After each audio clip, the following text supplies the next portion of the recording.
We will now hear oral evidence from Robert Llewellyn. We have until 11:25 a.m. for this session. Could the witness please introduce himself for the record? Hello, yes, my name is Robert Llewellyn. I am a writer, TV presenter and electric vehicle driver. Thank you. Can I call for the first question? Volunteer? Stephen Kerr. The bill addresses fundamental issues which, in terms of electric vehicles and automated vehicles, are really revolutionising the way that drivers see driving, the way that we as a society see driving. Do you think the bill, as it stands, will address the issue of public confidence in new technologies?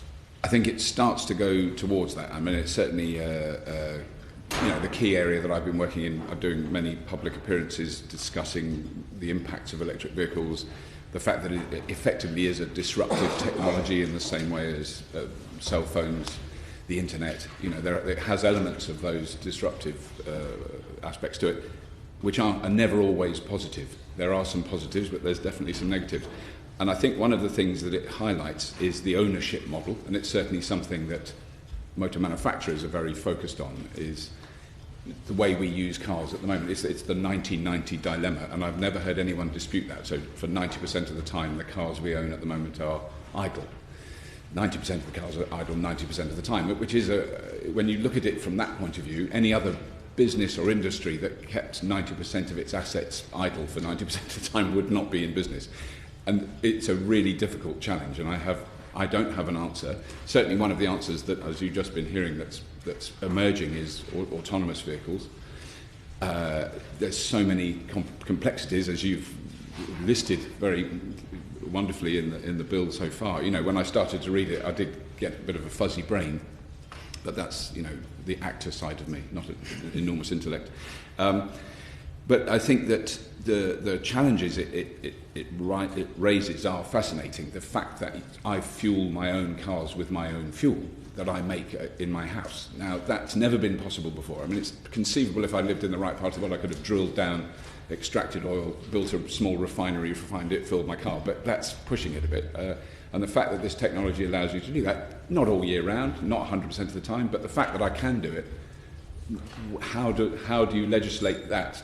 How do you tax that fuel? How do you, all those things are thrown up in the air, and it feels a bit Wild Westish at the moment. So that's certainly one aspect of it. The other aspect is the charging infrastructure, which anyone who's got an electric car will talk to you about for a year. Because it's such an emerging area. When I first started driving electric cars in 2010, there was one rapid charger in the country, and that belonged to Mitsubishi in Cirencester, and you had to arrange to go and visit it. So it was like a day out. Go down to Cirencester and use a rapid charger. 90% of the time it didn't work. All the instructions were in Japanese. No one understood Japanese at Mitsubishi. So it wasn't very reliable. But now, as I've done, you can drive from, if you're stupid enough, in the winter, you can drive from London to Edinburgh in a Nissan Leaf. It takes a long time. It's a miserable trip. It's quicker on the train, but it can be done, and I've driven all over the country in various electric cars now relatively easily. So there has been a dramatic change in the infrastructure, but there are very few electric cars on the road. If you even doubled the numbers overnight, there would be issues with that. I think 40% of people in this country don't have somewhere off the street to park their car. So where do they charge them? So there are. Yeah, I won't go on too long. So is there anything that's not in the bill? I think. I mean, the one crucial thing that sorry, yes, that was your question. Yeah. The one crucial thing that I think really could be addressed and has been addressed in other countries, Ireland, California, two places that I know about, where there is one system for paying for electricity. So everyone's happy to pay for the electricity that uses an electric car, but it's so complex. I mean, I could get the collection of cards out of my wallet that I need to be able to use all the charges, and very often I don't have the specific one for that card. And in Ireland there is a one system, an app that you have, and you can use any charger. It's operated by many different companies, and they all get paid for it, but you just have one thing. And that the combination of either that or touch to pay, which you can do. You can buy a bag of crisps with touch to pay, but you can't buy electricity from a charger. And there are, I know there are complexities and legal difficulties and expense in doing that, but that would really make a huge difference. It's the most common complaint I hear is I haven't got a wallet big enough to hold all the cards. And you need membership and you need subscriptions. All that needs to go so that you literally go up to a charger, you pay for the electricity you're using, and you move on. And you don't have any... We don't have to join a club to use a Shell petrol pump. You just pay for it. So that is a really essential thing. Carl Turner. Thank you very much indeed. You've described very well, actually, the problems we have. I'm declaring interest as an owner of an electric vehicle as well. Of finding somewhere to charge it, it's often extremely difficult. One of the other problems, of course, is home charging and the requirement of off-street parking. But I noticed very recently the lamppost charging in Hackney Council, and I wonder what you think about that and whether local authorities need to do more to support councils to provide these charging points. I mean, I think it's a very good system. The company's called Electricity, German, but it's a very good system. My primary enthusiasm about it is it's incredibly easy to use. You drive up to it, you plug your wire in. The wire has a box that tells the company how much electricity you use. You plug the other end into your car, it starts charging. You do nothing, and that is what we need. It's that frictionless ability to do that. And I can't remember the figures, but there are many hundreds of thousands of suitable lampposts. And one of the aspects of the technological change we're seeing is when a lamppost is converted to LED lights, it has extra capability, electricity that you can take off it without blowing anything up. So it doesn't need any other infrastructure changes. So it's a very simple system. It requires lampposts that are on the curb side of a pavement. Which not all lampposts are, but there's certainly hundreds of thousands of them. They've fitted a great deal of them, and they've been very popular. I suppose my point is, Mr. Chairman, is the cost to install this will be, I suspect, reduced from a main charger. I think it's probably going to be a lot less costly. It's in the hundreds rather than thousands. It is, but we have a situation where local authorities are cash-strapped. Not every local authority has an awful lot of electric vehicles. I think there's 32 charging points in Hull City Council. I think they're hoping to get to the dizzying heights of 70 at some point before 2020, and they're doing the best.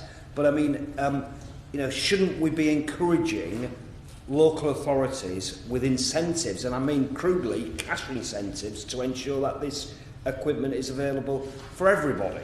It would be ideal. I mean, I think one of the other problems we have is the technology is changing so fast. So I've just recently driven over a strip of road just outside Paris, which has an induction charging strip set in the road. Well, I don't think that's going to happen, because then you're talking, to put that in the M1.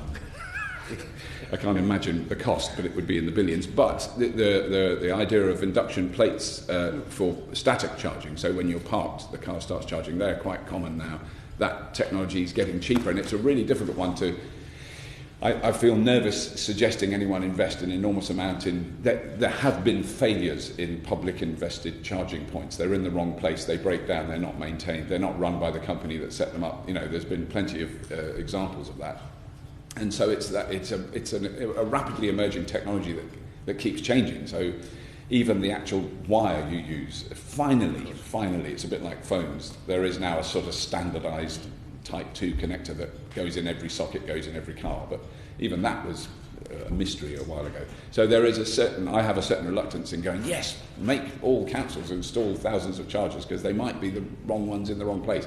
And there's a sort of organic development that is happening in private companies, starting to put them in car parks, supermarkets putting them in car parks, Shell forecourts now is putting rapid chargers in their forecourts. So there is it is happening, but it's happening quite slowly, and I think it's chicken and egging like that. So there's more cars and there's more chargers, more cars, more chargers, more cars.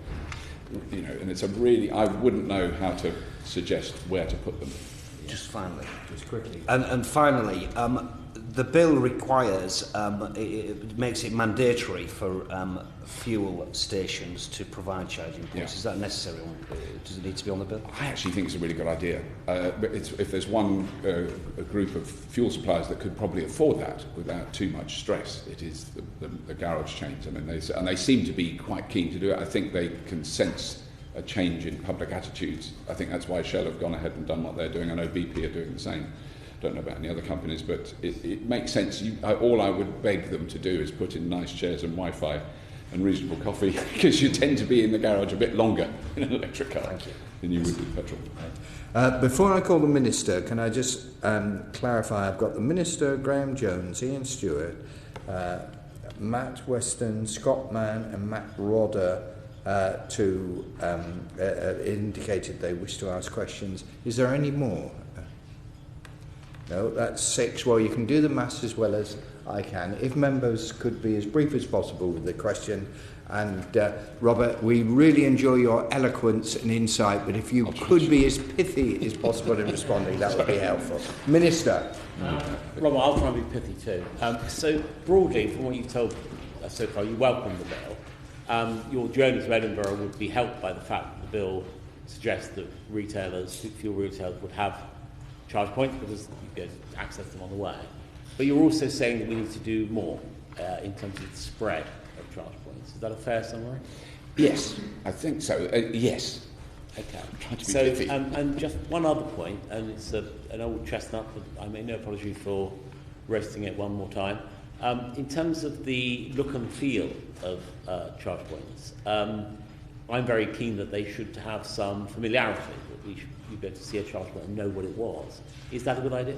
Yeah, very much so. I mean, that's certainly something that's been discussed a lot. I mean, if nothing else, like a garage forecourt, if there was a row of charge points, say at a motorway services or at a garage or something, it's under a canopy. That would be nice.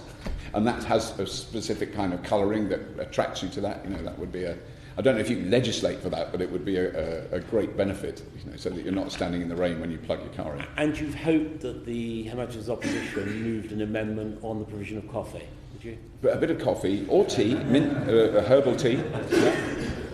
Get a coffee on the passing. Get a coffee from Yes, I thought you had, but when you get onto the coffee. Graham Jones. Thank you, Chair. Robert, you're a great enthusiast for automating electric vehicles, so this bill must please you no end.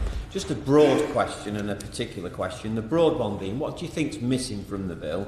And we heard from Unite about integrated transport, you know, rather than just the relationship between the driver and the vehicle via the insurance company, as well as some other small matters. So the bigger issue, what do you think's missing? What would you like to see if you were the Minister or in charge? And then I just want to ask a particular question at the end about vehicle variations. You see, does the bill accommodate what we will see in the future, or what I believe we'll see in the future, is different types of vehicle variations because they're electric vehicles instead of just the 4-seater saloon car? Yes. Okay. So I would think the three things that would be wonderful, and I'm definitely not an expert, but when I've seen it, you can see how popular it is: community electric car sharing / ownership / use. When those little systems organised by local communities appear, they are very popular with the local community. And I've seen this in kind of small towns rather than big cities. The other one is Boris Bikes for Villages version. Yeah, almost. Yes, and because also they will then have a dedicated place where you park and charge them, so you remove that problem, and then there's a lot of benefits to that. I think a thing that I haven't seen in the bill, which I think is a vitally important part of it, is vehicle-to-grid technology, which is appearing very rapidly, which has an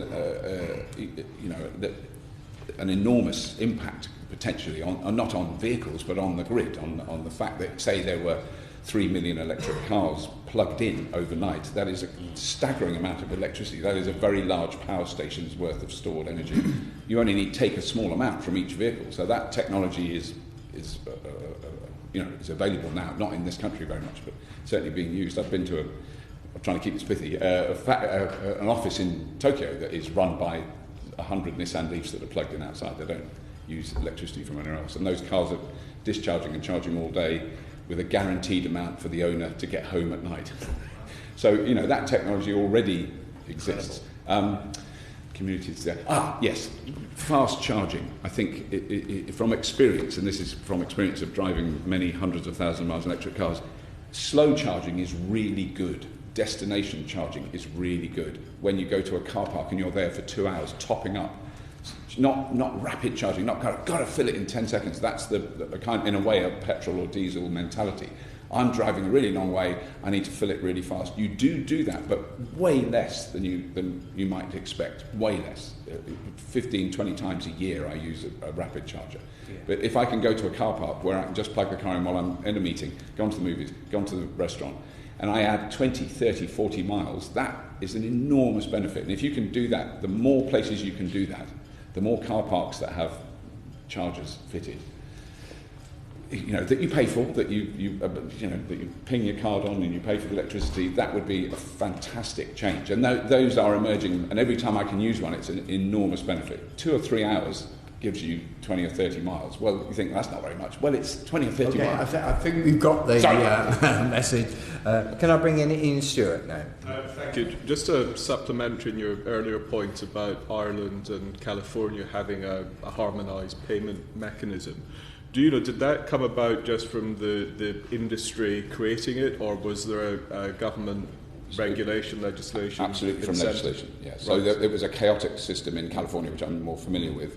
I don't know quite what happened in Ireland, but it was catastrophic. It was a simple bit of government legislation from the Californian state legislature that just insisted that there was one system that you could use all public chargers. And I believe it's a dongle rather than an app, but that may have changed. I haven't been there for a while, but it certainly was. So that's something you would like this bill or another piece of legislation? Would be an amazing thing. That would be an amazing change. And I think it would ease a lot of people who haven't adopted electric cars to go, oh, how do I charge it? Well, you just walk up, then you go blip, and it charges.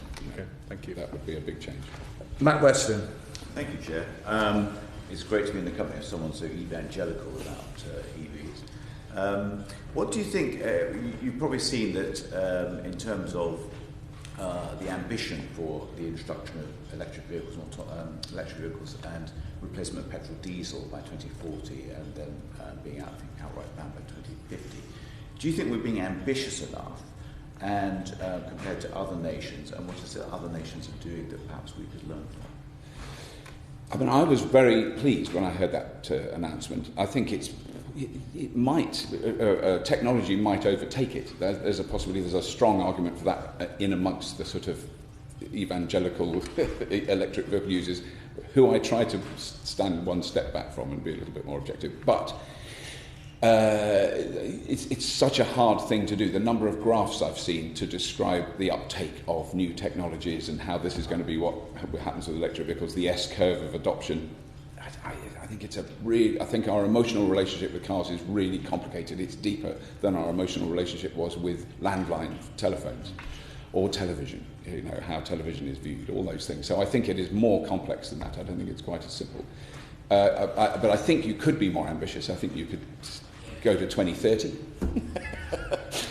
You know, because the technology is advancing so much. The simple fact that the car that I have the longest, a Nissan Leaf, has a 24 kilowatt-hour battery. There is now the new Nissan Leaf. The battery pack is exactly the same size, and it's a 40 kilowatt-hour battery. Now, that more than doubles the range of my very battered, dirty old Nissan Leaf that I drove to the train station in today. Sorry, no more piffle. Scott Mann. Just wanted to ask briefly about your experience in driving in very rural areas. You know, we have a lot of energy generation around the country that happen in rural areas through solar and wind. And I just wanted to know whether there are enough charging points in rural areas and whether we could do something to decouple maybe the national grid in some of those areas so that some of those farmers that are producing that energy could effectively provide charging points. I mean, it's a whole other area of, you know, fascinating stuff going on with microgrids and local community-owned generation, and it's something I'm involved with in my village. I think it's actually, in many ways, easier to have an electric vehicle in a rural area. I live in because you've generally got some, even if it's a muddy drive or a field entrance, you can park the car off the road. So most people have that. Far more people in a rural area have that ability. And also you generally have a bit more space to install things like solar panels or wind turbines or so there's certainly a lot of that activity happening on a community level of people generating their own power. They own the assets that do that, and they also install electric car chargers. A local farmer to me who's putting 20 kilowatts of solar on his barn roof wants to open a cafe and car chargers. You'd have to drive miles to go there. I don't know why anyone would. He's got some nice cows. You know. Matt Rodder. Thank you, Chair. In some ways, a similar question, but from an urban perspective. What would you see as the most effective way to encourage urban residents, particularly with people who don't have off-street parking, to convert to electric vehicles? And then also my other second question would be about how to incentivise landowners who have car parks, so large employers, railway stations, supermarkets to have chargers. I mean, the second part of your question I feel more confident in answering is that when people do install destination charges is the common term for it, they all notice an increase in time spent of individual customers because they're there a bit longer, repeat visitors. I mean, it's convincing supermarkets that if you put chargers in your car park, you'll get more customers, is the argument I always try and use. Certainly hotels and restaurants have noticed a marked increase of a specific type of customer, particularly if it's a high-end electric vehicle, and they put those chargers in there, they appear on the map, on the sat-nav, and they get more business like that. So that is an argument, rather than, I don't know whether you could legislate that, but that's certainly an argument in favour of doing it. And I think as more electric vehicles appear, that will make even more. I feel that would kind of roll itself out in a way. Am I able to ask a supplementary Yes, related to that? Sorry, do you feel there's a need to look at the way the planning system could incentivise that to get the market started?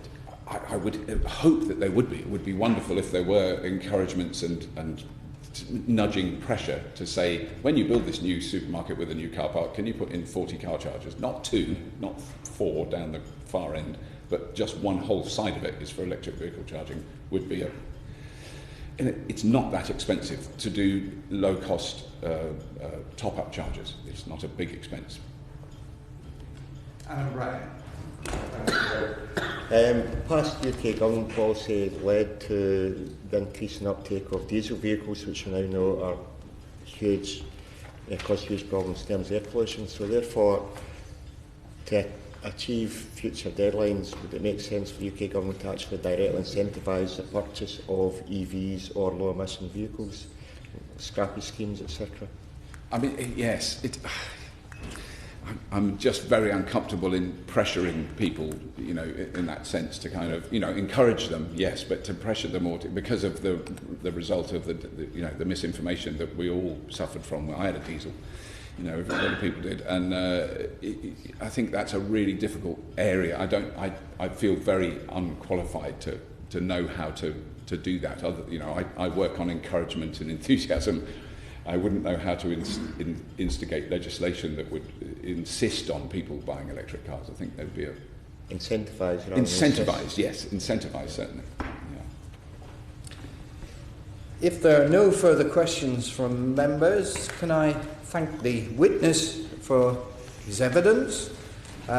Given our next panel of witnesses are not due to give evidence until 2 p.m, I invite the government whip to propose the adjournment. Further consideration of the bill be now adjourned.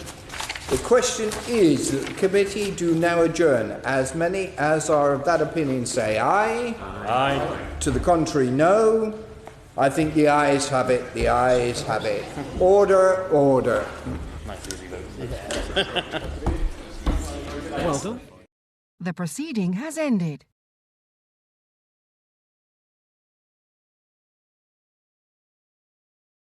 The proceeding has ended.